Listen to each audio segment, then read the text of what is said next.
రఘురామ్‌కి మెలుకువ రావటంతో జానకి, ఆద్య, రామలక్ష్మి, శ్రీను చాలా సంతోషపడుతూ ఉంటారు. ఆల్రెడీ శివరాం గొడవ పెట్టుకొని ఇంట్లో నుంచి వెళ్ళిపోయి ఉంటాడు. ఇక రఘురామ్‌కి మెలుకువ రావటంతో జానకి అన్నం తినిపిస్తూ ఉంటుంది. నా సీత నా పక్కనే ఉంది. మరి లక్ష్మణుడు ఎక్కడ జానకి అని రఘురామ్ తింటూ అడుగుతూ ఉంటాడు.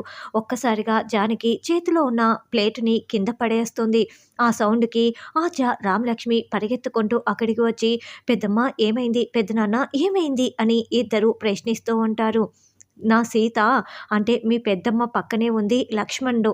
అంటే శివరాం ఎక్కడ ఉన్నాడు అని అడుగుతుంటే మీ పెద్దమ్మ సమాధానం ఇదమ్మా ఆద్య, నాకు శివరాంని చూడాలని ఉంది, మాట్లాడాలని ఉంది.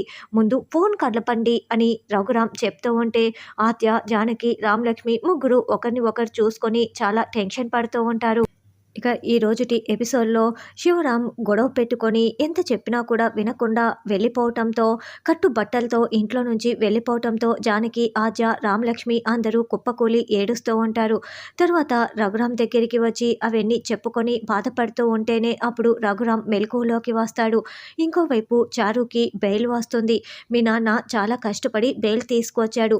ఇదిగో నీ వస్తువులు వెళ్ళు అని చారుని బయటికి పంపిస్తారు. అప్పుడే వాళ్ళ నాన్న చలపతి చారు కోసం వెయిట్ చేస్తూ ఉంటారు. అమ్మ చారు వచ్చేసావా అని చాలా సంతోషపడుతూ, అమ్మ చారు నిన్ను చూస్తుంటే నాకు ఎంత సంతోషంగా ఉందో, నేను ఎంతో కష్టపడి నీకు బెయిల్ తీసుకొచ్చాను తెలుసా అని చెప్తూ ఉంటే, నాకు అర్థమవుతుందిలే నాన్న, అయినా నాన్న నాకు ఒక డౌటు, నీకు 15 సంవత్సరాలు జైలు శిక్ష పడింది కదా, మరి నాకంటే ముందుగా నువ్వెలా బయటికి వచ్చావు అని చారు ప్రశ్నిస్తూ ఉంటుంది.